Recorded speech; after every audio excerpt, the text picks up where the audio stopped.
Some people come into your life like sunshine, and you never imagine they could be the ones to burn your entire world to the ground. I remember sitting in my car outside my own boutique, the business I had built from nothing, staring at a stack of bank statements that made my hands shake so violently I could barely hold them. $347,000. Gone. Vanished into accounts I had never seen before. Authorized by signatures that looked exactly like mine but that I had never written. And the person responsible, the person who had orchestrated the complete dismantling of everything I had worked for, everything I had sacrificed for, was the woman I had called my sister for 12 years. The woman I had trusted with my life. The woman I had loved more than I had ever loved anyone who shared my actual blood. Her name was Jessica Harper, and this is the story of how she stole everything from me and how I made sure she paid for every single lie, every stolen dollar, and every piece of my heart she shattered along the way. I need to take you back to the beginning, to a time when Jess was everything good in my world, because you cannot understand the depth of this betrayal without understanding the depth of the love that came before it. I met Jess when I was 20 years old, both of us students at Boston University. Both of us struggling in our own ways that made us recognize something broken in each other. I came from nothing. My mother had raised me alone in a 2-bedroom apartment in a rough part of Baltimore, working double shifts as a nurse's aide just to keep the lights on. I had gotten into BU on a full scholarship and 3 different grants, and I worked 2 jobs on top of my classes just to afford textbooks and the occasional meal that was not ramen noodles. Jess came from everything. Her family had money, old money from her father's side, and she had grown up in a beautiful colonial home in Connecticut with private schools and summer homes and every privilege I could never have imagined. But her parents were cold, distant, more interested in their social standing than in their daughter's happiness. Her mother was an alcoholic who hid it behind expensive wine and country club memberships, and her father was absent in every way that mattered, always traveling for work, always too busy to attend her recitals or her graduation, or anything that actually mattered to her. She used to tell me that all the money in the world could not buy a parent who actually cared, and I believed her because I saw the pain in her eyes when she said it. We met in the campus library during finals week of our sophomore year. I was crying over an economics textbook, overwhelmed and exhausted and convinced I was going to fail out of school and disappoint my mother, who had sacrificed everything to give me this chance. Jess sat down next to me without asking, handed me a tissue, and said, "Whatever it is, we can figure it out together." And we did. She stayed up with me for 3 nights straight, helping me study, quizzing me on concepts I could not grasp, making me laugh when I wanted to give up. I got a B+ on that exam, and I honestly believe I would have failed without her. From that moment on, we were inseparable. We became roommates the following year, and then the year after that, and by the time we graduated, we had lived together for so long that being apart felt unnatural. We were not just friends. We were sisters in every way that mattered. We made it official, as silly as that sounds. We had this little ceremony on the night of our graduation, just the 2 of us on the roof of our apartment building, passing a bottle of cheap champagne back and forth and making promises to each other. We promised to always be honest. We promised to always have each other's backs. We promised that no matter what life threw at us, no matter where we ended up or who we married or what happened, we would always be each other's person. I still have the little friendship bracelet she made me that night, tucked away in a box now, a reminder of how naive I was, how completely blind. After graduation, we moved to New York together. Jess got a job in public relations at a boutique firm using the connections her family name provided, even though she claimed to hate relying on them. I started working at a small fashion magazine as an editorial assistant, barely making enough to cover my share of our cramped Brooklyn apartment, but I was happy because I was doing it with her. Every Sunday we had brunch together, no exceptions. Every major life decision we made together. When she got her heart broken by a guy named Marcus who cheated on her with his ex, I held her while she cried for 3 days straight and then helped her key his car, which I know was wrong, but she was my sister and he deserved it. When my mother got sick with breast cancer during our 2nd year in New York, Jess came home with me to Baltimore every single weekend for 6 months, sitting in hospital waiting rooms, holding my hand through chemotherapy appointments, making sure I ate when I forgot to take care of myself. My mother loved her. She called her her second daughter.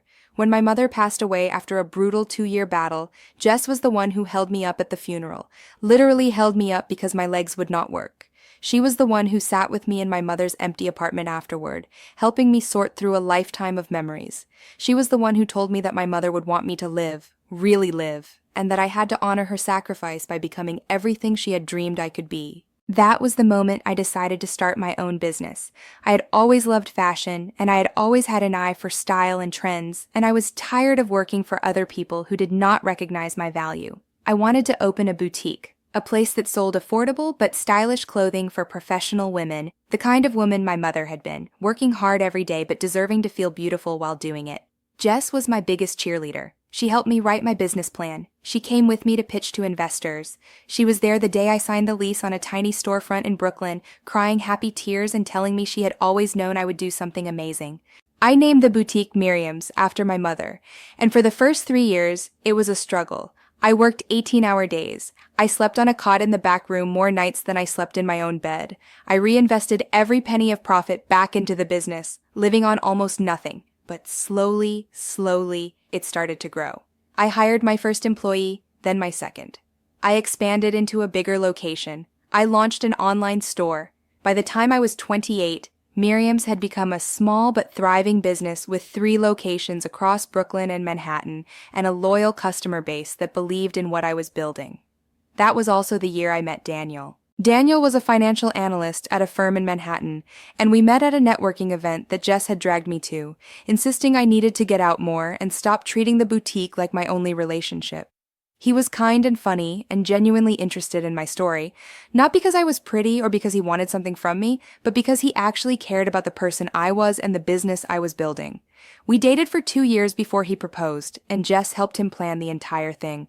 She was the one who suggested the rooftop where we had made our sisterhood promise all those years ago. She was the one who distracted me while he set up the candles and the flowers, and when I said yes through tears of joy, she was the first person I hugged, both of us crying and jumping up and down like we were 20 years old again. Jess was my maid of honor at our wedding. She gave a toast that made everyone cry, talking about how she had watched me grow from a scared kid crying over textbooks to a powerful woman who had built an empire from nothing. She talked about how much my mother would have loved Daniel and how proud she would have been to see me so happy. I remember looking at her across the table, her champagne glass raised, her eyes glistening with tears, and thinking that I was the luckiest woman in the world to have a sister like her. Not a sister by blood, but a sister by choice, and that meant even more because we had chosen each other again and again, through every hardship, through every triumph. I was such a fool. The first crack in my perfect picture appeared about a year after Daniel and I got married. Miriam's was growing faster than ever, and I had decided to expand even further, opening 2 new locations and launching a wholesale partnership with a major department store chain. It was the biggest opportunity of my career, but it required capital I did not have. I needed an investor, or better yet, a partner who could help me manage the business side while I focused on the creative vision. Jess had just left her PR job, burned out and unhappy, searching for something that felt more meaningful. And in a moment of what I thought was perfect serendipity, I asked her to join me. She cried when I offered her the partnership. She said it was the greatest gift anyone had ever given her, the chance to be part of something real, something she actually believed in. We drew up papers, making her a 30% partner in the business. I gave her access to the accounts, the inventory systems, the vendor relationships, everything. Daniel was a little hesitant at first, suggesting we should have more formal oversight, separate approvals for large transactions, standard business protections. But I brushed off his concerns. This was Jess, I told him. I trusted her more than I trusted anyone in the world besides him. She would never do anything to hurt me or the business. She was my sister. For a while, everything seemed perfect. Jess threw herself into the work with an energy I had never seen from her before. She was good at the business side of things, better than I expected, handling vendor negotiations and logistics, while I focused on design and customer experience. Our revenue doubled in the first year of our partnership. We were featured in magazines. We were talking about national expansion. I remember sitting with her in my office late one night, both of us exhausted but exhilarated, and telling her that I could not have done any of this without her, that this dream would not be real without her beside me. She hugged me and said she would never let me down. The lies are easier to see in hindsight, of course. There were signs, small ones at first, that something was not right. Jess started becoming defensive about the financial side of the business, insisting that she had it under control, that I did not need to worry about the details. When I asked to review the accounts, she always had a reason why it was not a good time, or she would show me summaries that looked fine on the surface, but lacked the detail I needed to really understand what was happening. I chalked it up to her wanting to prove herself, wanting to show that she could handle the responsibility I had given her. I did not want to micromanage. I did not want to make her feel like I did not trust her. There were other things too. Small inconsistencies in inventory, vendors who mentioned conversations I did not remember having, an employee who quietly asked me if I had approved a large cash withdrawal from the operating account, something I knew nothing about. When I asked Jess about it, she had an explanation that made sense at the time. A last-minute payment to a supplier to secure a discount. Emergency repairs at one of the locations.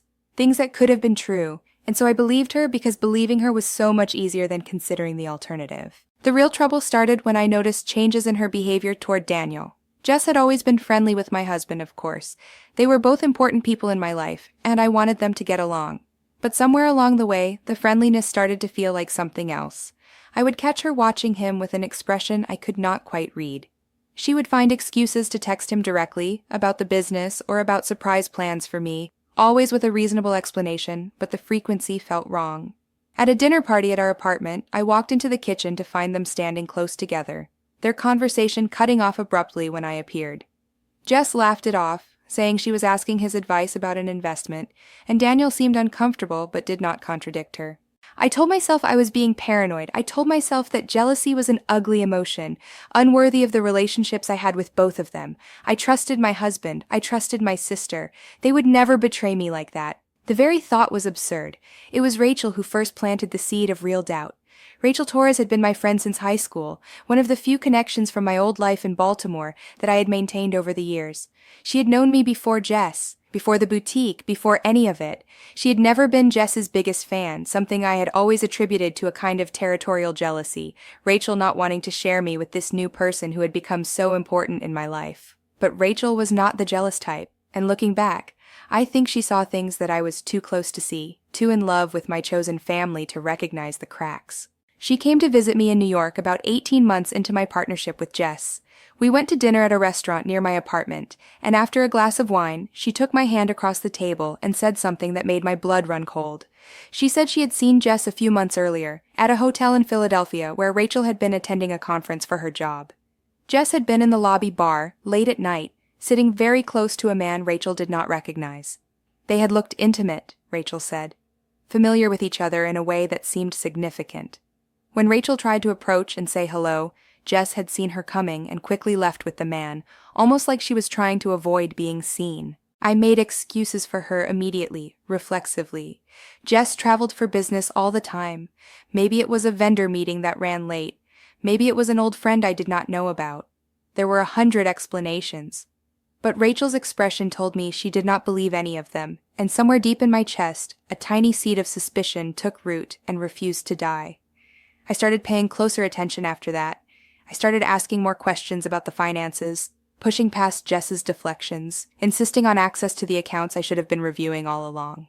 I started noticing the way she would angle her phone away from me when we were together, how she seemed nervous when I mentioned wanting to meet with our accountant, and I started looking at my husband differently too, not with suspicion exactly, but with a kind of watchfulness that made me hate myself even as I could not stop. The night everything changed, I came home from work early with a migraine, expecting the apartment to be empty because Daniel had said he was working late. But his car was in the parking garage, and the apartment lights were on. I let myself in quietly, not intentionally sneaking, but not announcing myself either, and I heard voices from the living room, Daniel and Jess, talking in low, urgent tones.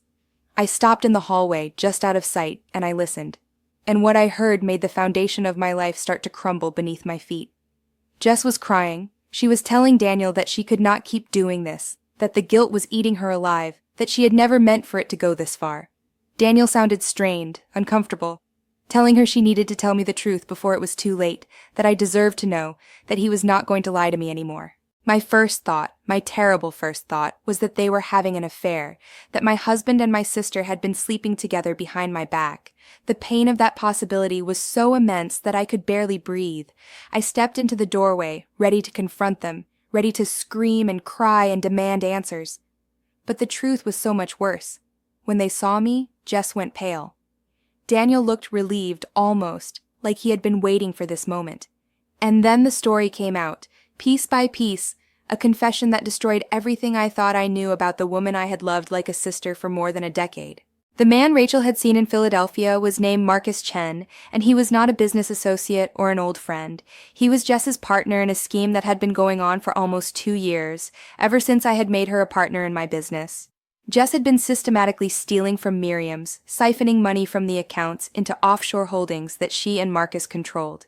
She had been creating fake vendor invoices, authorizing payments to shell companies that existed only on paper, manipulating the books to hide the theft from me and from our accountant.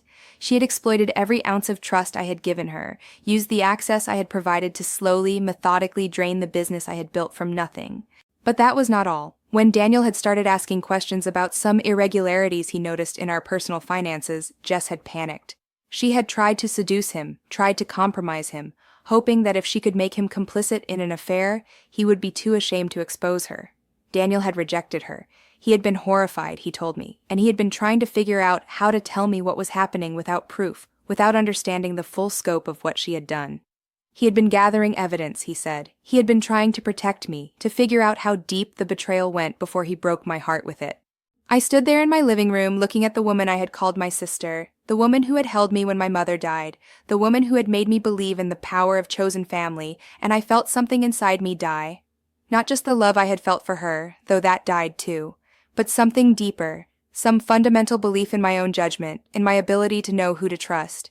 She had been lying to me for years. She had stolen hundreds of thousands of dollars from my business, money that represented years of sacrifice, years of struggle, my mother's legacy, and my own blood and sweat and tears. And she had tried to take my husband too, tried to destroy my marriage as a way of protecting her crimes. I asked her why. I remember my voice sounding strange, distant, like it was coming from someone else. After everything I had done for her, after everything we had been through together, after I had given her a partnership in my business and access to my life and my home and my heart, why would she do this to me? Her answer was the final twist of the knife. She looked at me with something like contempt, and she said that I had never deserved any of it, that I had always acted so humble, so grateful, so surprised by my own success, but underneath it all, I was just like everyone else, using people to get what I wanted. She said I had used her too, that I had paraded her around like proof of my own goodness, the poor little orphan who had overcome adversity and built a beautiful life and even saved her damaged friend along the way. She said she had been waiting for years to take back what I had stolen from her. I did not understand what she meant. I had never stolen anything from her. I had only ever loved her, supported her, given her everything she asked for and more. But as she kept talking, I started to see the twisted logic she had constructed in her own mind. She was jealous. She had always been jealous, from the very beginning. She had been jealous of my ambition, my work ethic, the way I had built something from nothing while she coasted on her family's money and connections. She had been jealous of my mother's love for me, a love she had never received from her own parents. She had been jealous of my marriage, my happiness, the way my life seemed to come together while hers felt empty despite all her advantages. In her mind, I had everything, and I did not even have the grace to acknowledge how lucky I was. In her mind, taking from me was not theft. It was justice. That night, after she left, after Daniel held me while I sobbed until I had nothing left, I made a decision. I was not going to fall apart. I was not going to let her win. She had taken so much from me already, but she was not going to take my future, my business, or my dignity. She thought she had gotten away with it. She thought I was too weak, too naive, too trusting to fight back. She was wrong. The next morning, I called in favors from everyone I knew. I hired a forensic accountant, the best in the city, a woman named Helen Park, who had built her reputation on exposing exactly the kind of financial fraud Jess had perpetrated. I met with lawyers, 3 different firms, until I found one that specialized in business litigation and criminal referrals. I documented everything Daniel had discovered, and I started building a case that would leave Jess with nowhere to hide. The forensic accountant's findings were devastating. Over the course of 22 months, Jess had stolen $347,000 from Miriam's. She had created 17 different shell companies, each one designed to look like a legitimate vendor, and she had funneled money through a complex web of transactions designed to avoid detection. She had forged my signature on dozens of documents. She had accessed business accounts using my credentials. Credentials I had trusted her with because I believed she would never abuse that trust. The paper trail was meticulous and damning, a roadmap of betrayal that made even the experienced forensic accountant pause and express sympathy for what I had been through, but I did not want sympathy. I wanted justice. The first step in my plan was to secure my business. I worked with my lawyers to freeze Jess's partnership stake, citing breach of fiduciary duty and fraud. I changed all the passwords, all the account access, everything I should have protected from the beginning, but had left open because I trusted her. I met with each of my employees individually, explaining what had happened without going into detail, asking for their discretion and their loyalty during what I knew would be a difficult time. To their credit, every single one of them stood by me. The second step was gathering more evidence. Daniel was instrumental in this. He had kept records of Jess's attempts to compromise him, including text messages that could be read in no other way. He had notes from conversations where she had let slip details about the fraud, things she thought he would keep secret because she believed she had seduced him, or because she believed he would not want to hurt me. He had been building a case even before I knew I needed one, and I was grateful for him in ways I could barely express. The third step was the hardest. I had to contact Marcus Chen.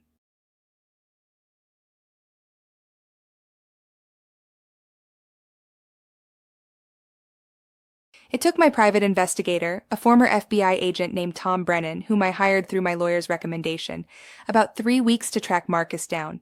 He was living in Miami, running another scheme with another woman's money, a pattern that apparently went back years. When Tom confronted him with the evidence of his involvement in the fraud against me, Marcus did what people like him always do when they are cornered. He turned on his partner to save himself. Marcus was willing to testify against Jess in exchange for immunity from prosecution in my case. He provided emails, financial records, recordings of phone calls where Jess had discussed their plans in explicit detail. He painted a picture of a woman I did not recognize, a woman who had targeted me from the beginning, who had seen in me a vulnerable, trusting Mark who could be exploited for years without ever suspecting. According to Marcus, Jess had done this before, not to the same extent, but she had a history of attaching herself to successful people, becoming indispensable, and then siphoning off what she felt entitled to. I was just her biggest score. Armed with all this evidence, I went to the district attorney. The prosecutor assigned to my case was a woman named Patricia Chen, no relation to Marcus, who had made her name handling white-collar crime.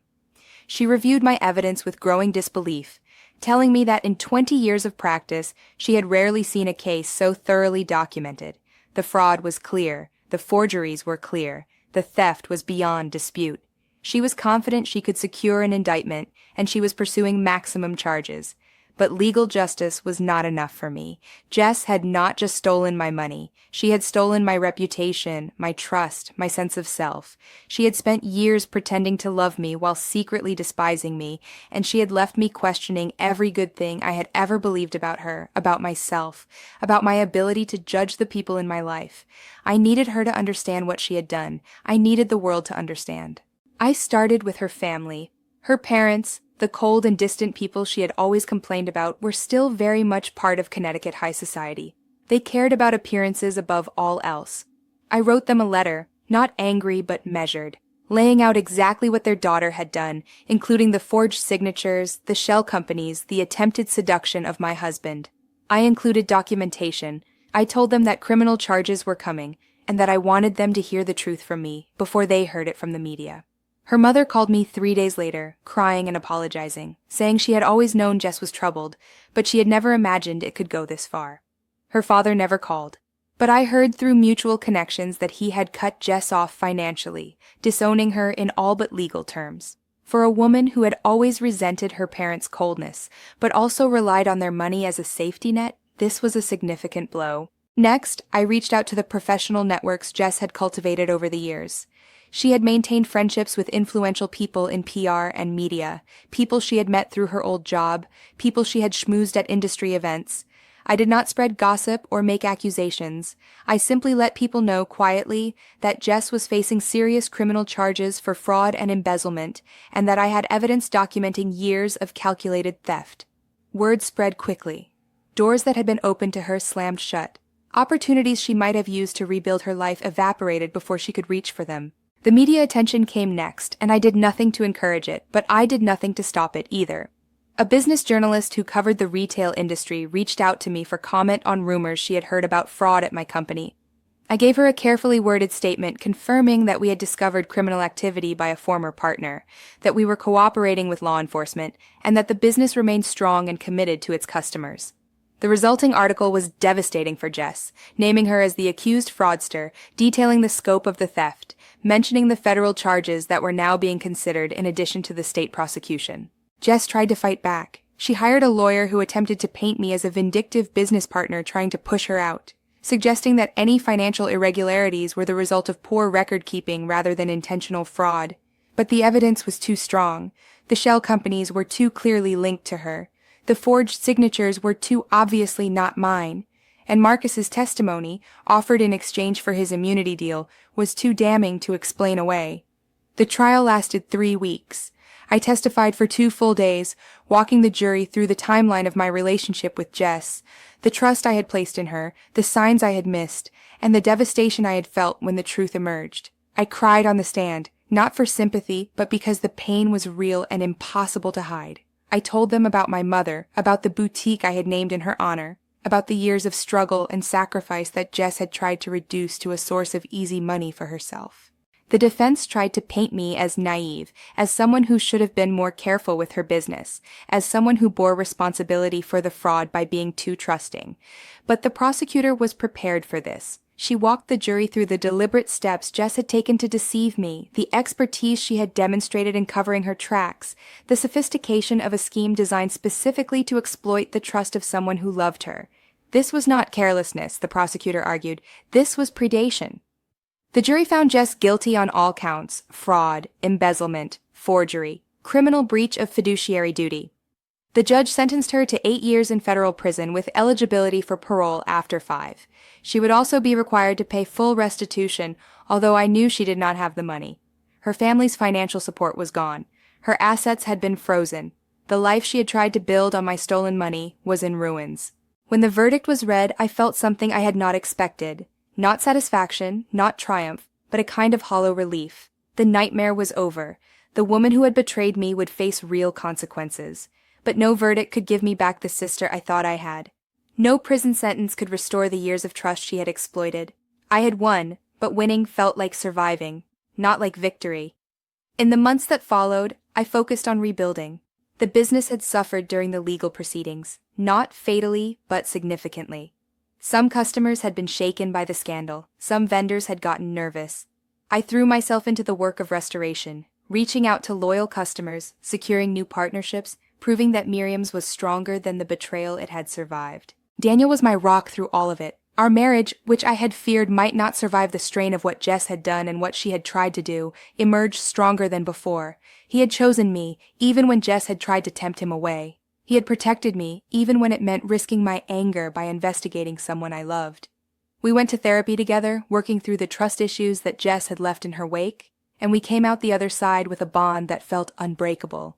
Rachel, my oldest friend, became an even more important part of my life. She had seen the truth about Jess when I was blind to it, and she had tried to warn me without destroying me.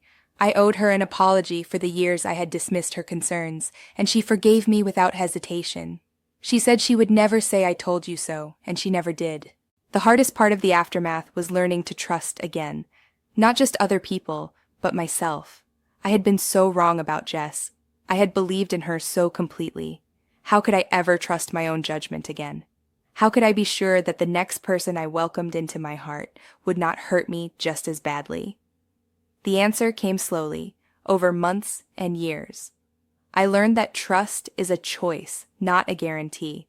I learned that being wrong about one person does not make me a fool. It makes me human.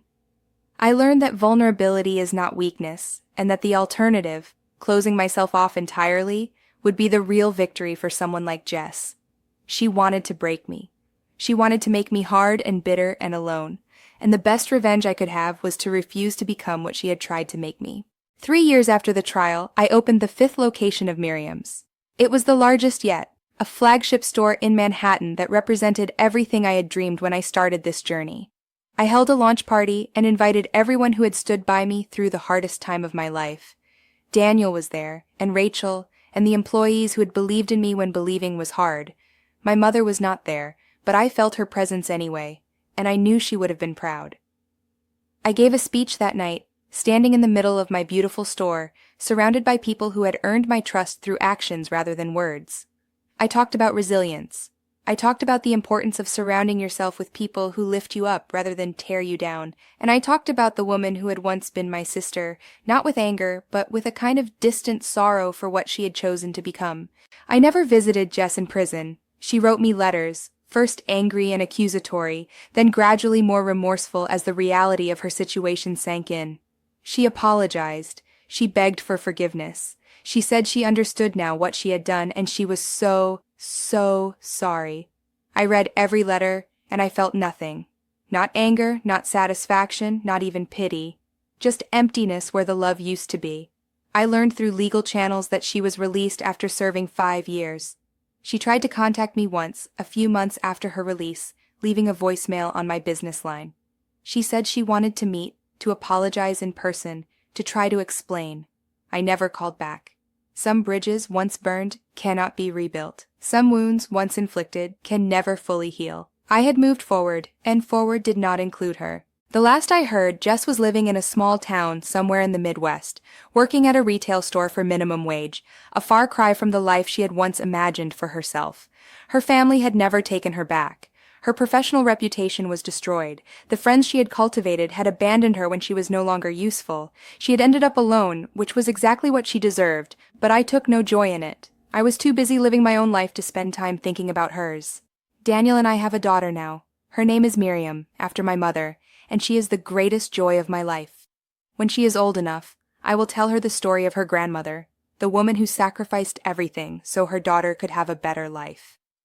I will tell her about resilience and hard work and the power of believing in yourself even when the world gives you every reason not to. I will also tell her about Jessica Harper, not to frighten her, but to prepare her. I will tell her that some people are not what they seem, that trust is precious and should be given carefully, protected fiercely, and never taken for granted. I will tell her that betrayal is real and it hurts in ways that no one can prepare you for, but that surviving betrayal is also possible, and that the people who truly love you will never make you question whether you deserve that love. She was my sister by choice. She took everything she could take, and in the end, she lost everything because the truth has a way of coming out, and karma has a way of finding the people who deserve it. My name is Maya Collins. I built a business from nothing. I survived the worst betrayal of my life, and I am still standing. The end.